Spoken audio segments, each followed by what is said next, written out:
এত বছর পরে একটি নির্বাচন 33 বছর পরে সেখানে আসলে শিক্ষার্থীরা আমার উপর যে আস্থা রেখেছে এবং আমাকে যে বিপুল ভোটে বিজয়ী করেছে এজন্য আমি আমার জাহাঙ্গীরনগর বিশ্ববিদ্যালয়ের শিক্ষার্থী, শ্রদ্ধ শিক্ষক, কর্মকর্তা, কর্মচারী সহ সকল স্টেক যারা আছেন সকলের কাছে আমি আন্তরিকভাবে কৃতজ্ঞ।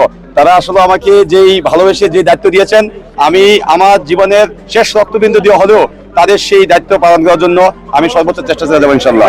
বছর পরে একটা জটিলতা কাটিয়ে জাকসুর মতো গুরুত্বপূর্ণ নির্বাচন অনুষ্ঠিত হয়েছে, সেখানে নানা জটিলতা ছিল। আমার প্রথম কাজ হবে মূলত জাহাঙ্গীরনগর বিশ্ববিদ্যালয়ের শিক্ষার্থীদের জন্য, জাহাঙ্গীরনগর বিশ্ববিদ্যালয়ের জন্য নিজেকে আসলে উৎসর্গ করা।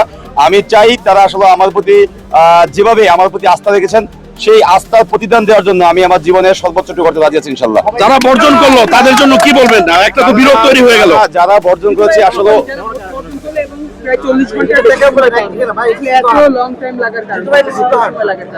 যারা ভোট বর্জন করছে আমি মনে করি তারা আসলে এই সময় এসে যে আমরা যেখানে দীর্ঘদিন ভোটের অধিকার ফিরে পাওয়ার জন্য ভোটের মাধ্যমে আসলে আমাদের শিক্ষার্থী প্রতিনিধি নির্বাচনের জন্য এত সংগ্রাম আমরা করেছি, সেখানে নির্বাচনের আগ মুহূর্তে এসে যারা ভোট বর্জন করছে তারা আমি মনে করি যে তারা গণতন্ত্রের বিরুদ্ধে গিয়ে কাজ করেছে। এবং আমি বিশ্বাস করি তারা আসলে নির্বাচনে যে বড়ডি হওয়ার সম্ভাবনা ছিল সেগুলো আসলে সেই বয়ই কিন্তু তারা নির্বাচন থেকে সরে দাঁড়িয়েছে।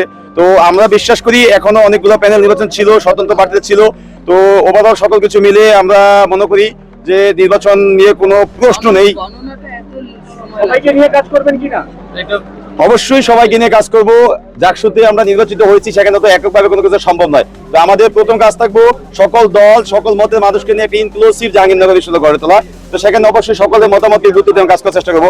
আর ভোটের ফলাফল পেতে আসলে আমাদের অনেক সময় চলে গেছে, প্রায় 40 ঘন্টা চলে গেছে। তো যেহেতু আমাদের যেই ব্যালট পেপারটি যেভাবে নির্মিত করা হয়েছে বা যেভাবে তৈরি করা হচ্ছে সেটা কিন্তু আমাদের যে ব্যালট পেপার রিডার মেশিনে গণনা করার কথা ছিল, কিন্তু অনেকগুলো প্যানেলে সেখানে আপত্তি থাকার ফলে যে এগুলো কিন্তু ম্যানুয়ালি আমাদের এজেন্টের সামনে গণনা করা হয়েছে। তো এই জন্য কিন্তু আমাদের অনেক দেরি হয়েছে, আমাদের অনেক প্রার্থী ছিল। তো সকল কিছু আসলে ছাপিয়ে উঠে যে আজকে আমরা 10ম জাকসুর ফলাফল পেতে যাচ্ছি। এই জন্য আসলে নির্বাচন কমিশন এবং বিশ্ববিদ্যালয় প্রশাসনকে আমরা আন্তরিকভাবে ধন্যবাদ দিতে চাই। দেখেন, নির্বাচন যদি সুষ্ঠুর কথা বলি তো আমরা বলবো আমাদের দৃষ্টিকোণ থেকে যেটা হয়েছে নির্বাচন সুষ্ঠু হয়েছে। কারণ যেখানে ভোট কেন্দ্র ছিল সেখানে কিন্তু দেখেছেন পুরো ভোট গণনার বা ভোট যখন ভোট চলছে ভোট গ্রহণ সেখানে কিন্তু সিসিটিভির মাধ্যমে লাইভে দেখানো হয়েছে। এবং আমরা দেখেছি শিক্ষার্থীরা স্বতঃস্ফূর্তভাবে ভোট দিয়েছে। কোনো একজন শিক্ষার্থী পাবেন না যে আসলে এই ভোট নিয়ে কোনো অভিযোগ আছে। এবং যারা পর্যবেক্ষণ টিমের সদস্য ছিলেন আমাদের, তারাও কিন্তু বলেছে যে নির্বাচনকে অবশ্যই সুষ্ঠু হয়েছে।